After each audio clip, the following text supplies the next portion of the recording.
of Mikasa Sukasa, and as always, I am your humble host, Niko House. Sorry for the late start. For those of you who were just tuning in, we were having some technical difficulties with my browser, and I love seeing all of your awesome comments.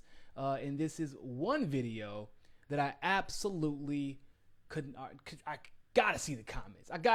I'm interested to know what you all think about this.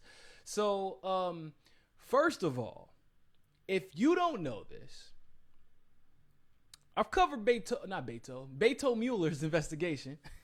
He shall hereforth be known as Beto Mueller because, like I said, Mueller's investigation is made of the same stuff as Beto O'Rourke's investigation, which is the Democratic establishment has nothing else better to do but lie through the skin of their teeth and stop a progressive movement from taking place. That's the only reason that Beto O'Rourke's campaign exists. It's the only reason that Beto Mueller's investigation exists. And I think that we can all agree with that. And this report finally being turned in, this investigation finally being concluded, I think it warrants some apologies from a lot of different people. See, people don't, if you're new to the channel, which damn, unfortunately, like a lot of y'all are new. Before I was part of the cool kids, I'm glad that you all consider me one of the cool kids now. I appreciate it. But before I was, on Jimmy's show and on, Mike's show, The Humanist, and before all you followed me and all that good stuff, I used to cover Russiagate quite a bit. People didn't like that because, well, the truth of the matter is, I didn't buy into the narratives. I didn't buy into the narratives because I was there. I was campaigning for Bernie Sanders. I was investigating Hillary Clinton and her super PACs. For those of you who do not know, this information isn't widely known. It should be, but it isn't. I'm the one who broke the Hillary Victory Fund information. I'm the one who broke all that. And just to let you know how deep into the collusion between Hillary Clinton's campaign and the super PACs and how how the Democratic parties around the country were working in collusion with Hillary Clinton's campaign. I was hired by Jam PAC, a super PAC, to investigate that and put together a report that ultimately led to the DNC fraud lawsuit, which all of you should know by now that I'm a part of. I helped create it. I'm 1/3 of the creators of the DNC fraud lawsuit, and we are currently waiting to hear back from the 11th Circuit Federal Appellate Court about how we will move forward with the case. If we get through the appeals process, which I'm confident that we will be entering the discovery stage, I believe is what Jared told me. So we are looking good overall. But that's just to give you an idea of how deep I was into investigating all the collusion, everything that they were complaining about, WikiLeaks, the initial Podesta leaks. I'm a big Assange advocate. I've done shows with Elizabeth Vaz. I've been on the Julian Assange vigil, and I plan on going on the one not for this week but for next week, for sure. But so that's how deep I was into this stuff. But back then, you couldn't burst onto the scene as a progressive talking about the truth behind Russiagate. You could, but you could, but like you all know what I mean. Because of people like TYT, yeah, I'm gonna call it like it is. Because of the TYTers of the world, a lot of progressives, a lot of people on the left had been coaxed into believing that if you disagree with the clearly conspiratorial Russiagate narrative, that you must be giving into right-wing propaganda. And I always say this. I know how to read and things like that. But also, more importantly, got a timeline. We had a timeline. This entire time we had a timeline, and people didn't get how convenient that timeline was to Russiagate. Why? Because on TYT, outside of maybe 2 or 3 people, they're not activists. They're pundits. They're commentators first. They all came from mainstream. They were millionaires before they ended up on TYT. Well, Cenk was a millionaire before he ended up on TYT. Anna became a millionaire by being part of TYT. These people were not in the trenches. They were not in the dirt. They weren't knocking on doors. They didn't see the rigging happen before their eyes like I saw, and like several other journalists or independent journalists who are on YouTube and who are writers who were on the ground talking to people. We saw the rigging. We were there for it. And then every time rigging would be brought up, we saw convenient narratives that would be brought up simultaneously to kind of quiet people about the rigging and pivot on the narrative. We saw that, right? And what I'm getting at, just in case you're wondering what the main point is before I get to it, is that this conclusion was something that should have been concluded before it even began. Because when we talk about the narrative once again, in the timeline of that narrative, there are a few observations you have to make. What was this investigation originally about? Do we even know anymore? Does anybody remember how bad it was when this stuff started?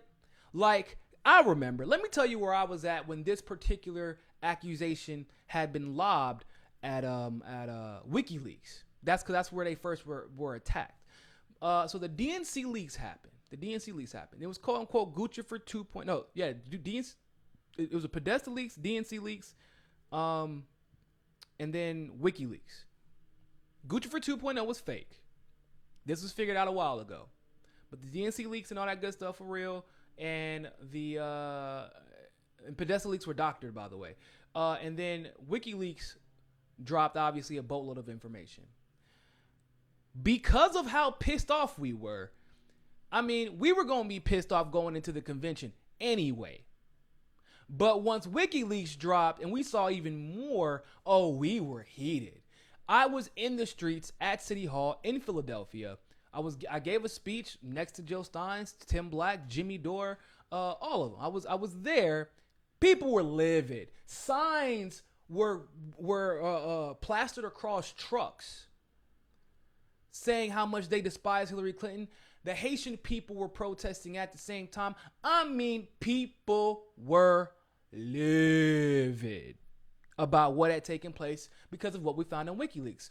So in order to silence the discussion about the rigging, in order to change the narrative about Hillary Clinton being completely and totally unpopular, in order to silence the narrative that Nina Turner got disallowed from speaking. You know, as much as they talk about how much they love black women, right? How much they uplift black women are the backbone of the Democratic Party. Yeah, they made sure she didn't speak specifically because she was black, because they couldn't allow the image to be projected that Bernie actually was doing well with black people and black people did like Bernie Sanders. They couldn't allow that to happen. So all this stuff was happening. And I remember sitting in a living room with Jared H. Beck, Dan DeVivo, Elizabeth Lee Beck, their awesome kids, and my puppy. And me and Jared are watching the news because CNN was talking about the convention and Van Jones was there. And out of nowhere, they're like, this is everybody screaming, Bernie, Bernie, Bernie. Nobody cares about anything else. Same day that Sarah Silverman cut us off, the Bernie bus is ridiculous. I remember this stuff bright as day, people. Because I remember me and Jared almost threw we almost threw our phones across the room because they looked at us dead in our face and said, we actually think that WikiLeaks was working with Russia to stop Hillary Clinton from winning the primary. And we were like, oh, no, they didn't. I know they didn't just say that. I know that they didn't just say that.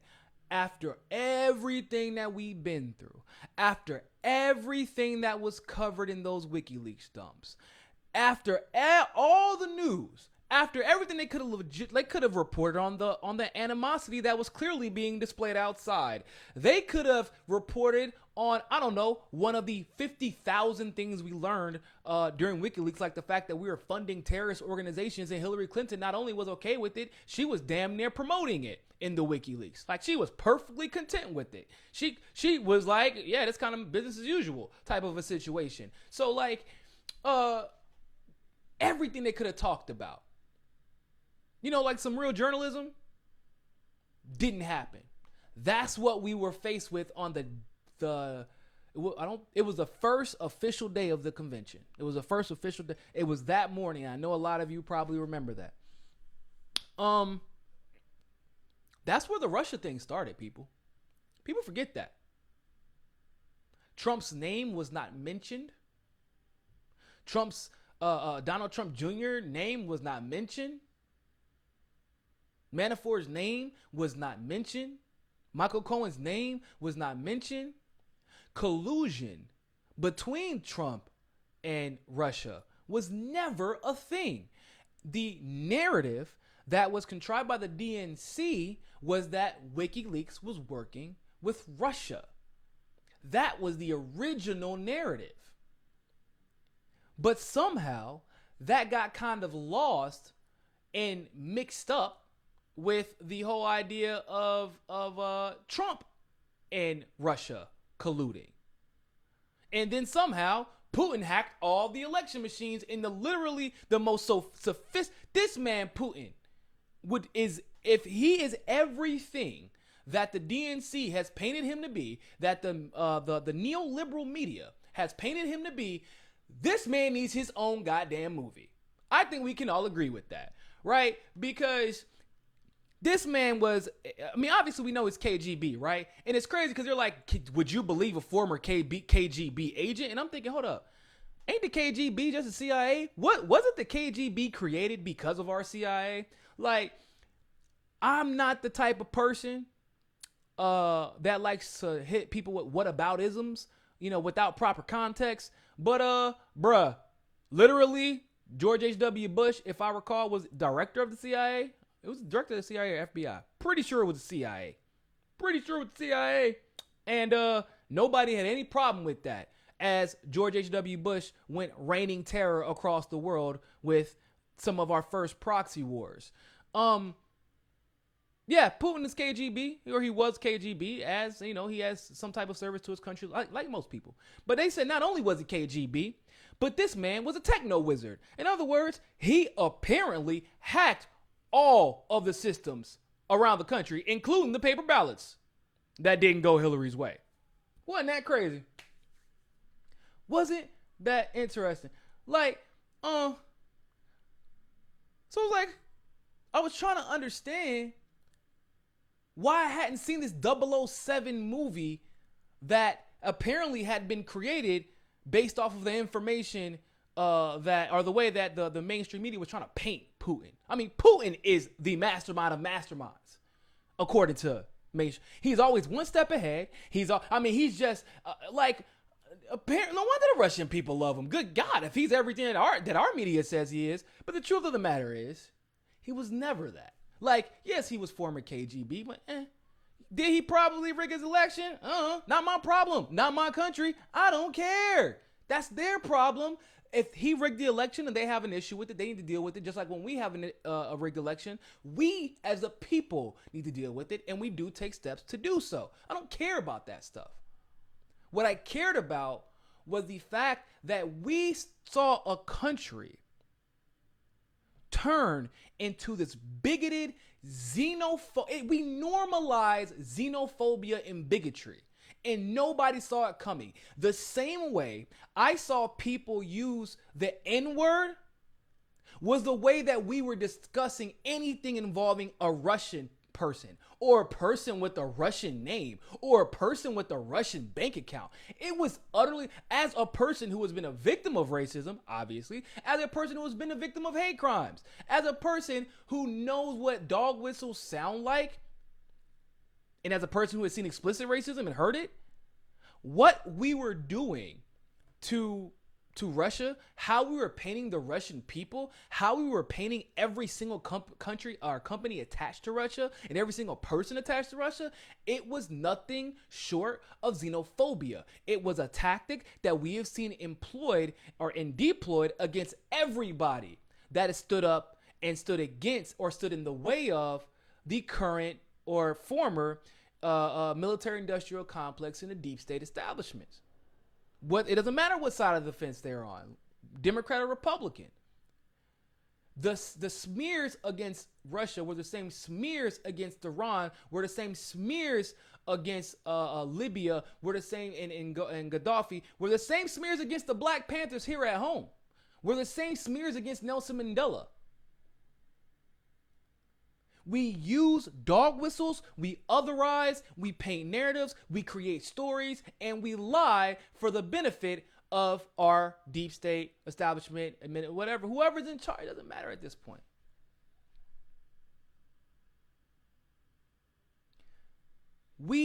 People lost jobs. People lost friends. Hell, some people lost career.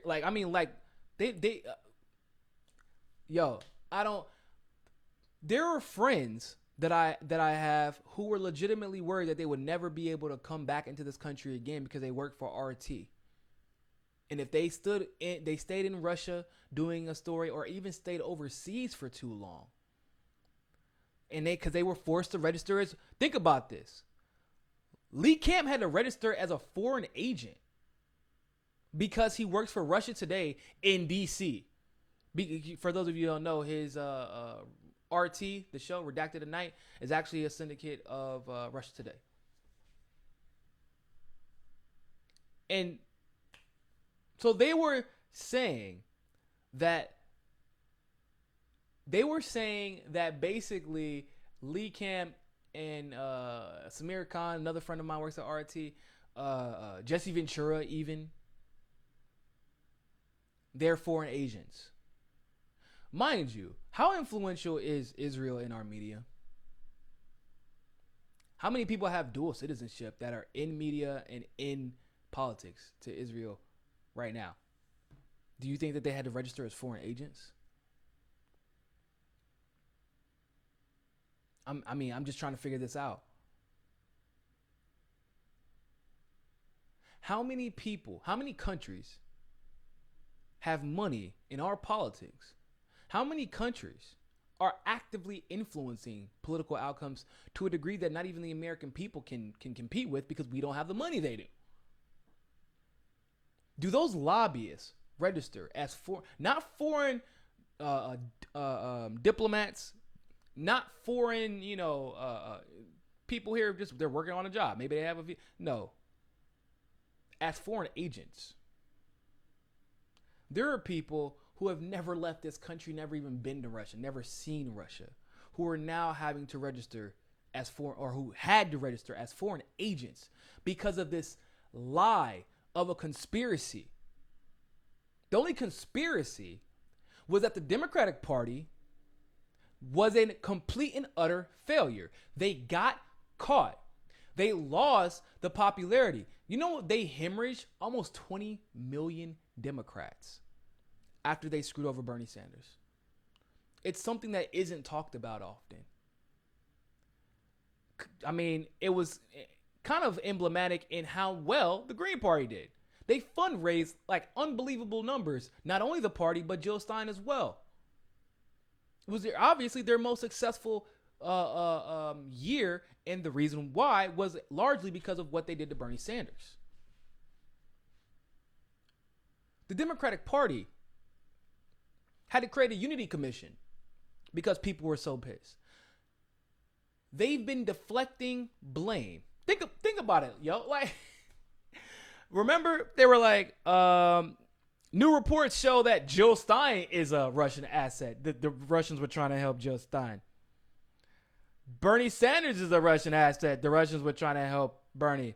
Tulsi Gabbard's a Russian asset. The Russians were trying to help her too. Everybody who works at RT, even though they've never stepped out of America, or been in Russia, or even talked to Russians, they're all Russian assets as well.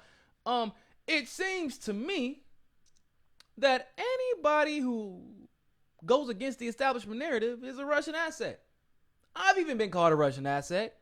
And truth be told, I've never in my entire life met a black Russian. So if you find one, let me know. But black people do not do well in the cold, so I don't think you'll be finding one anytime soon. And Russia's a very hard language to learn. Efo Moose No, thanks for the super chat. A little support, keep up the good work. I appreciate that, man. Thank you very much. And so we heard about the 37 indictments and indictment. Oh, look at all these indictments. Oh my God, which we've covered and debunked every single one of them. Every single one of them.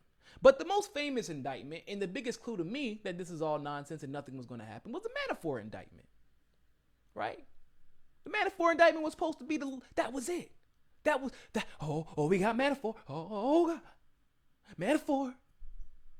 Boy, look, let me tell y'all something. I was a paralegal in the Army. That's what I did before. That was my career before this career.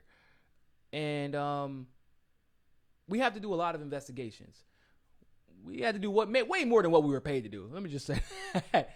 But part of the job was being an investigator because you had to put reports together, conduct hearings, things like that. And if you know anything about an investigation, you know when you bring somebody in who you know is guilty of something else, but you need them to confirm that that person who's the big fish actually is the one who's guilty. If that person plays ball, they don't get in. I mean, if they haven't already been indicted, if they're not already in jail, sitting in prison, whatever. If that person plays ball, they don't get indicted. There's nothing that happens to them. They get to go roam free because they played ball with the law. And by playing ball, I mean snitched. I mean, you got to snitch. You got to sing. You got to sing like Tweety Bird. That's what playing ball means. And even to the degree that you're being requested to make something up. And they will never say that explicitly. But they'll say, you got to give me something, you got to give me something, you got to give me something. That's what that basically means, is make something up. Have it on record. Now, here's what I said. And anybody who's followed me, I know a lot of you haven't, you're new to this, but anybody who's followed me knows this. I've been saying this. I said, when Manafort got indicted, I said, oh shit, they don't have anything. I laughed. Everybody's like, no. Manafort getting indicted means that Trump Jr. is going next. And I was like, no. That's not how investigation works. If Manafort played ball and gave them something to work with against Trump Jr. and Donald Trump, he would have never been indicted. How do I know something like this? I do this thing sometimes. It's called researching. And sometimes there's even these articles online, and they contain a bunch of information. Even Wikipedia has some information too. See, what Wikipedia taught me is that Mueller used to be a director of the FBI. Ain't that some shit? That's a really big convenience. And the internet also taught me some things about Paul Manafort. Like, he had been under investigation by the FBI. They had known about his connections to the Ukraine. They had known that those connections to the Ukraine had absolutely nothing to do with Russia. They've been known this. It was more like real estate, normal crooked businessman shit. Ukraine, the oligarchs of the Ukraine and Russia, like, so the oligarchs that Manafort was working with and Russia don't fucking get along. That was something that was rarely, if ever, talked about. But the situation with Manafort in Ukraine had zero to do with Russia. And apparently, Mueller didn't think it was that bad. I mean, he says now that it's bad, but he didn't think it was that bad before. How would I know something like that? Because Mueller was the motherfucking director of the FBI when Manafort was under the investigation and never saw it necessary to indict him. Isn't that interesting? That is so convenient. So when you were the director of the FBI, charged with these type of investigations, same type of investigation that he did while he was a special counsel, you didn't think that Manafort needed to be indicted. I mean, why? Because Manafort is an elite. He's an elite. Like, the elites love each other.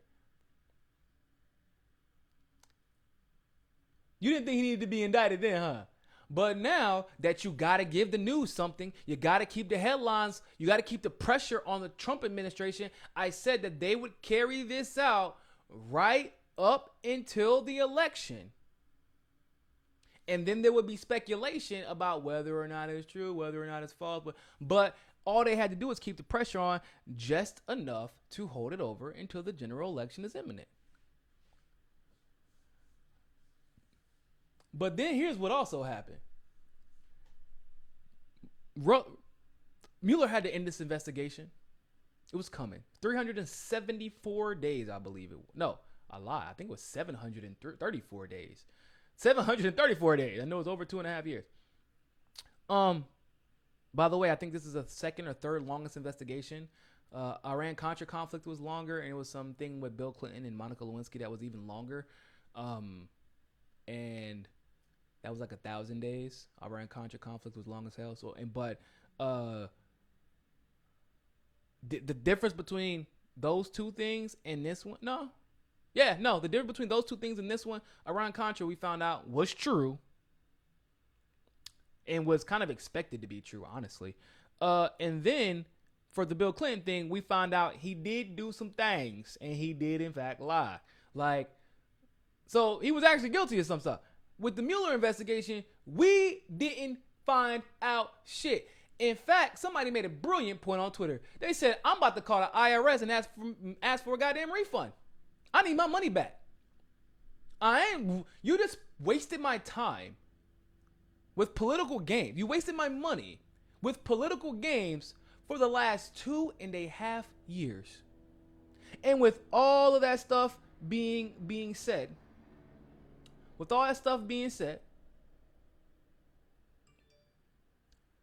have we even dealt with election fraud?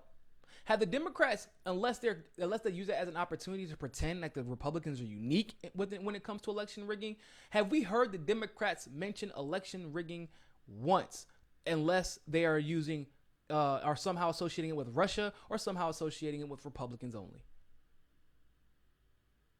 Have we heard them discuss the fact that Jill Stein actually caught them rigging? They had fucked up the voting machine so bad during the general election that Jill Stein's lawsuit resulted in Pennsylvania having to use paper ballots in a mandatory audit afterwards. They haven't talked about that, huh? But they keep pretending like Stacey Abrams is a champion of the world because she called out obvious, the Republicans are rigging the system. Okay, Stacey, that's cool. And I respect that. So when are you going to call out the Democrats for doing the same? When are you going to call out the Democrats for rigging it against Tim Canova? When are you going to call the Democrats for obviously rigging it against Bernie Sanders? What about rigging it against Cynthia Nixon? What about those 200,000 plus registrations that were dropped in the California jungle primary? What about the hundreds of thousands of registrations that were dropped in New York and in Arizona? What am I supposed to do with those? Those aren't important. The Democrats spent 2.5 years talking about Russiagate and didn't give a damn about the vote and the election that was stolen from you by them. So when I talk about the convenience of that narrative, it cannot be overstated enough. It was first WikiLeaks. That's who was doing the collusion. Then it was Trump. First it was WikiLeaks. It was WikiLeaks, and then it was Putin is trying to hack the election, and he did hack the election. Once again, he even hacked paper ballots apparently in every single precinct. Apparently. Then it was Trump and Russia colluded. And then it was, remember those 17 companies that had nothing to do with anything? They were like shell companies. There was some nonsensical bullshit like that they were trying to, like there was no way that they were going to be able to even investigate these people thoroughly. They just gave some BS indictments with some random Russian names and screamed Russia all over the media that day. You remember that? Nothing came of that either. Because it was the companies. And then remember, because Media Matters, who TYT was promoting today, they were promoting Media Matters on their live stream today. Dead ass. Like, they were promoting Media Matters with the very ironic situation of Anna arguing with David Brock about using trolls 2 days ago on Twitter. Isn't that fucking ironic? But they tried to say that Russia was the one using bots. Then we found out that New Knowledge was using bots in Georgia to favor who? The Democrats. Okay, and then we find out, of course, that we all know this, David Brock uses bots to favor who? Then we found out not only did New Knowledge use bots to favor the Democrats in Georgia, but he made them look like they were Russian to favor who? Oh, but it gets even better. Not only was New Knowledge using bots to favor the Democrats and were pretending like they were Russian, who did the Intel Committee get their information from? From New Knowledge, who created the Russian bots in Georgia to benefit the Democrat. You know what? Now, I'm not a rocket scientist, but I wonder, is it possible that the Democrats could have been lying this entire time? And that basically every single narrative that they've created about Russia is actually a self-indictment of their own actions? Are they projecting? Are these like constant and complicated Freudian slips? They're not Freudian, but yeah, they are. They're actually talking about they're using a tactic that Machiavelli talks about in his book The Prince, which I'm sure many of you are familiar with. That book is very much so debated as to whether or not he was giving the prince good advice on how to be the king, or because of the time frame, if I recall, that prince was not actually well liked. I can't remember what prince it was. If he was trying to get him to if he was trying to get him to basically sabotage himself, and that was the debate. But there was this thing that he told him to do. While you have the power, while you have the access, while you have at least a good amount of the people on your side, and while you are still in power, which means, at the time, Obama appointed the attorney general, Obama appointed James Comey, Obama appointed everybody who could have done anything about the Russiagate narrative, about WikiLeaks, and anybody who would have been able to prosecute Hillary for the email scandal. So what do you do when you have all that working in your favor? Well, Machiavelli told the prince, you blame your enemy for everything that you are guilty of. Shall we go down the list?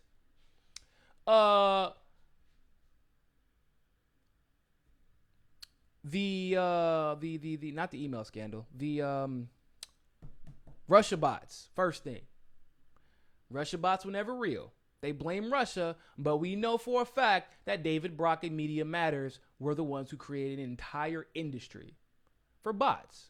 They created that.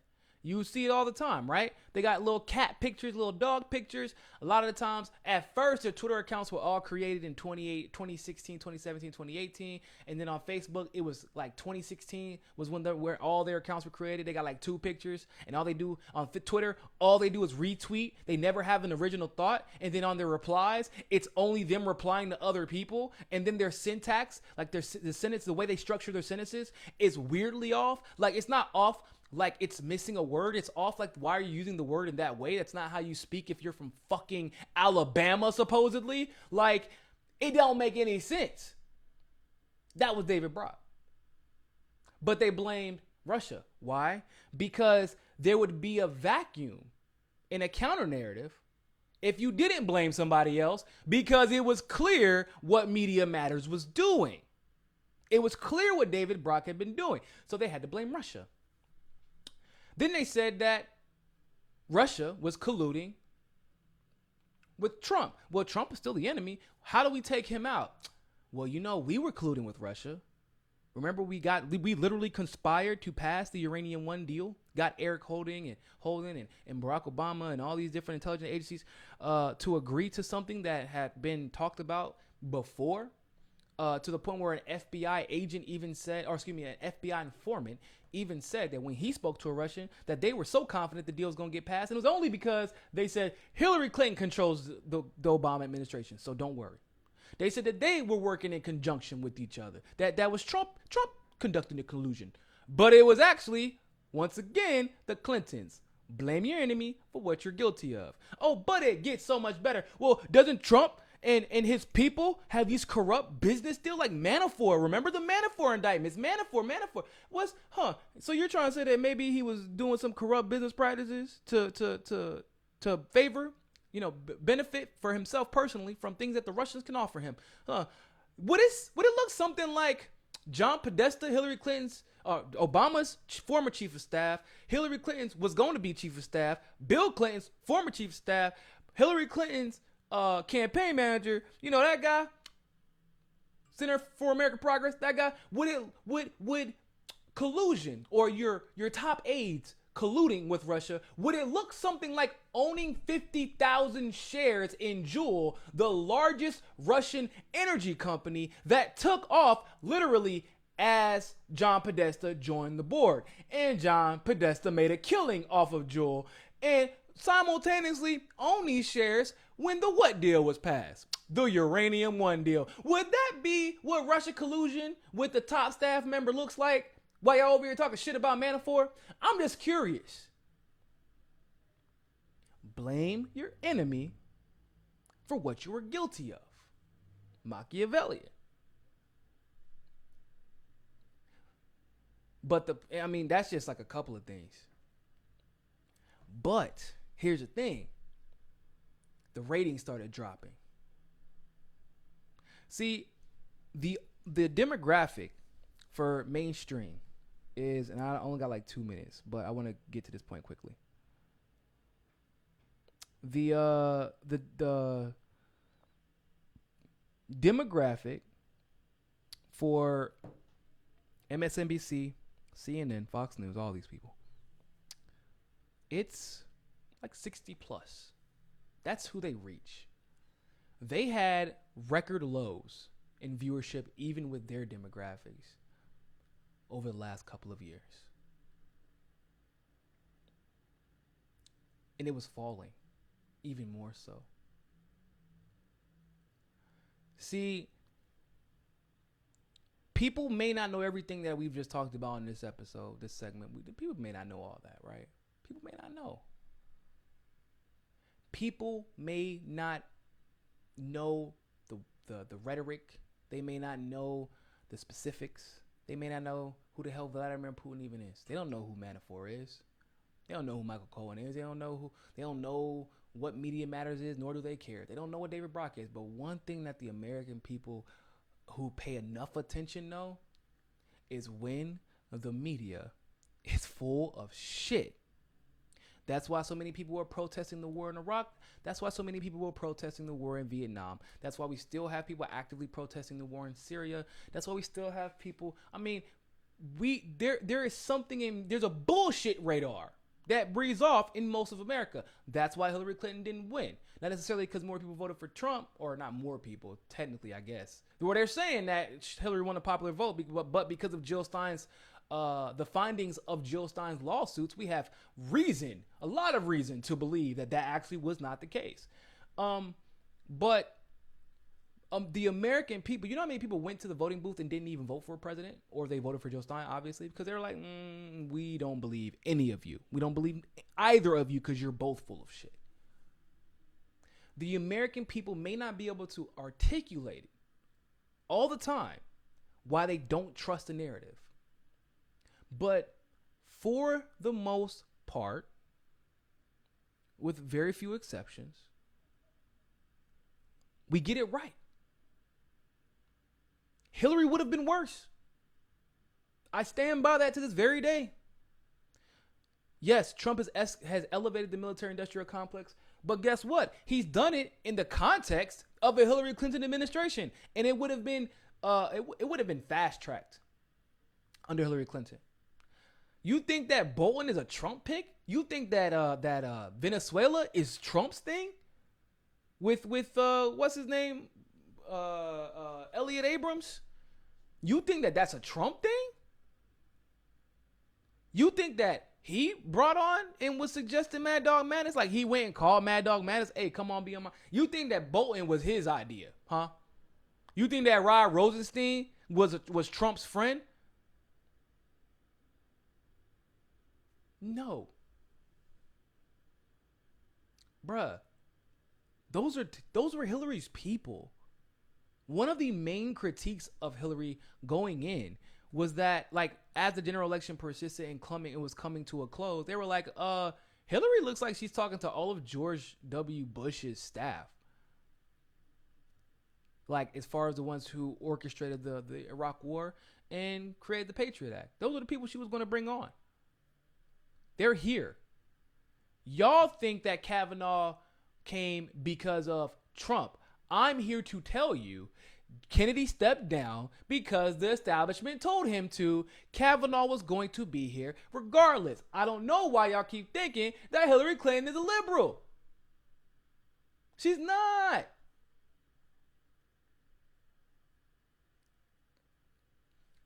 America's bullshit meter is high. It's really, really, really good. We can get better. We're not all the way there yet, but it's much better than what people think it is. And that's okay. You know, there's always room for growth, but the Russiagate investigation is concluded. Trump is not being indicted. Donald Trump Jr. is not being indicted. And that's good and that's great for them. It's funny, but it made me sick to my stomach because I know that Trump is somewhere where his homeboys got it. We are the champions, my friends, and we'll keep on fighting to the end. Like, I know he's somewhere celebrating right now, and for him, you know, maybe it's a well-deserved celebration. I'm not a Trump fan. I don't like the man. But he was maliciously disparaged. It was untrue. There were so many legitimate ways to attack this man. But they decided to use the narrative that would basically let everybody, like, it would disallow people from paying attention to what was really being discussed amongst progressives, amongst activists, the policies, like the rigging, all of that stuff that needed to be talked about, needed to be acted on. They didn't want to talk about. And that's where the problems are. It was never about supporting Trump. Hell, it wasn't even about disliking Hillary, although that's really fun. But, you know, it is what it is. So, before we go, I do want to say one thing. TYTO specifically, and the Kasparian specifically, with that little sneak shot that you did at Jimmy Dore. Yes, I remember it. And all the other sneak shots you did at him, and anybody who disagreed with you, that, you know, did things like, I don't know, read history, had a good, you know, they did research, basic research. You owe them an apology. You owe an apology to all the progressives that you've smeared, that you've attacked, that you've hated on. You and Cenk both. Every lie that you use the mainstream media to justify every single one of your conspiratorial lies. I'm not going to say it has anything to do with the 20 million that y'all took, but I'm just saying it don't look good for you. And you owe the progressive world an apology. You, as a beacon of quote-unquote progressivism at the time, had the chance to change everything. Instead of focusing on Russiagate, you could have focused on the rigging. Instead of focusing on Russiagate, you could have focused on how Jill Stein was wronged. You could have focused on the cases, the successful lawsuits that Jill Stein had brought about. You could have legitimately covered the DNC fraud lawsuit. Instead, you, once again, try to paint it like it wasn't a big deal, that this is just a bunch of angry voters talking, upset about the outcome of an election, et cetera, et cetera, et cetera. You had so many opportunities to do the right thing and you didn't. And then you attacked others for doing the right thing. For asking for the very same evidence we would ask of anyone else in our field. In any other situation, we ask for more evidence, but not Jen and Anna. So I'm looking forward to that. And one last thing, of course, hey, I'm going to post a link in the description below. Give me a second. Actually, I'll do it after I get off of here. I'm going to put a link in the description below. Use my link. Donate $1 to Tulsi Gabbard right now. As soon as I get off, I'm going to post a link in the description. Because she needs to get on that debate stage, and she's less than 20,000 votes away. Give me a second. I'm gonna get the link. I'm gonna post it in the chat as well. But yeah, she's less than 20,000 votes away. So, or less than 20,000 donations away, and if you donate $1, make sure that it is it's your first time I'm not saying don't donate. Don't definitely donate still, but it'll only count as a unique donation if it is your first time donating to her. So I'm gonna post this link in the chat and in the description so that you all can go right now before it doesn't take time at all. It takes like 2 minutes to do it.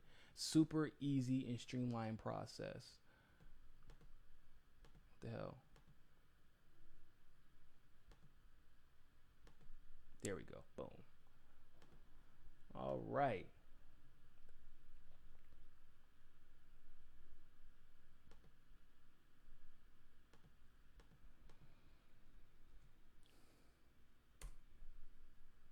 Let me know if okay. I don't think y'all should have. Shit. Are you kidding me? Really, bruh? Oh, hell no. That's the wrong link. We gonna get it. We gonna get it right. Hold on.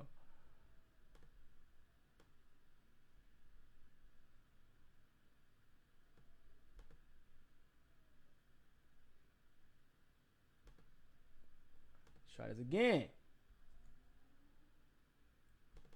Oh my goodness. Why computer's doing this to me? Boom. There we go. Error. Are they not letting me post links on my own? Isn't this some shit?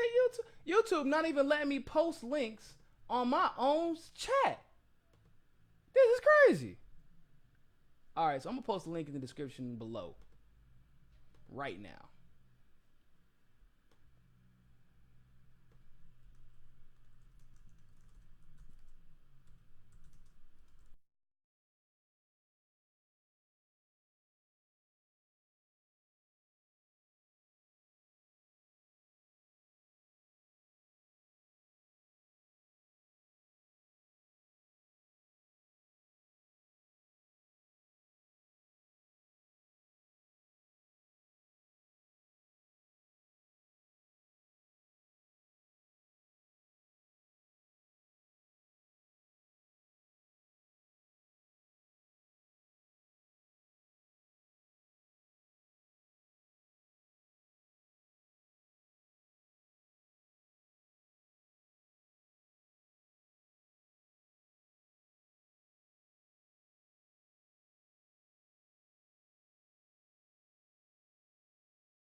My bad.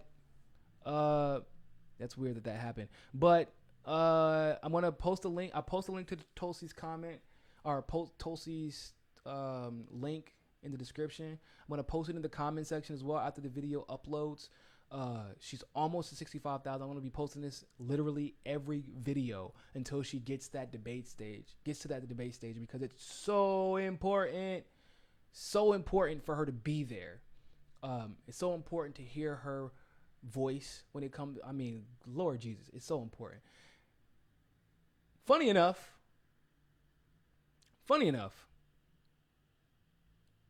Go check out. I remember that video I did about Tulsi's tweet calling out Russiagate nonsense. Yeah, that tweet aged well. It's only 4 days old, but it aged pretty damn well, if I do say so myself.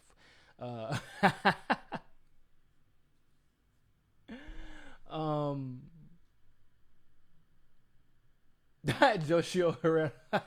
Even with the volume off, you're still better than most news channels. Stop. I had to thank all my Patreon subscribers really fast. This microphone, as you can tell, is new.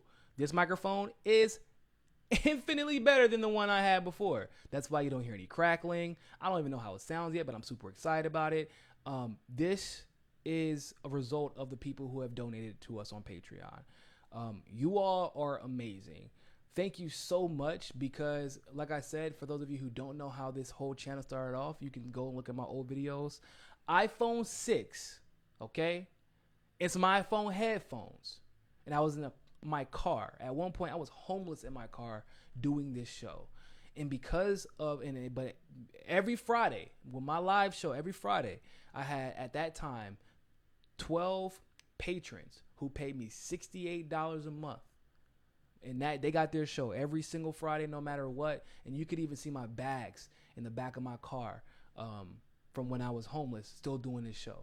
And now, because of how much you all have contributed, how much you all have helped, this is where we're at. We have a fantastic new mic. We got a new setup. And in the next 6 to 8 months, we're in the process of looking up studio space for the show, so we can start bringing guests on and having some people fly in.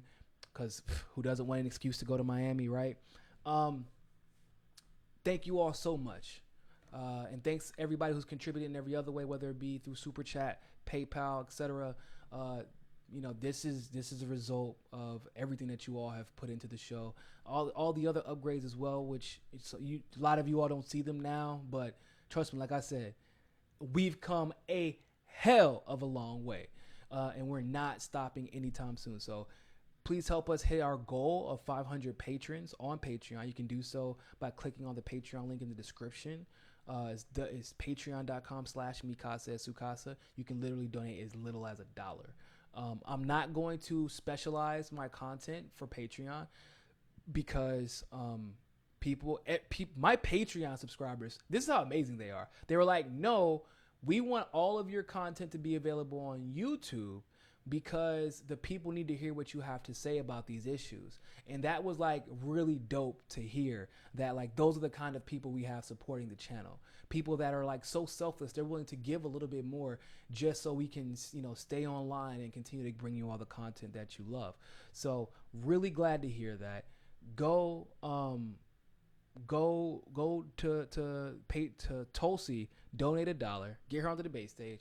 Right after that, go to Patreon. Go to the link to the description. Help us hit our goal of 500 patrons. And remember, more than anything else, find your balance. Peace.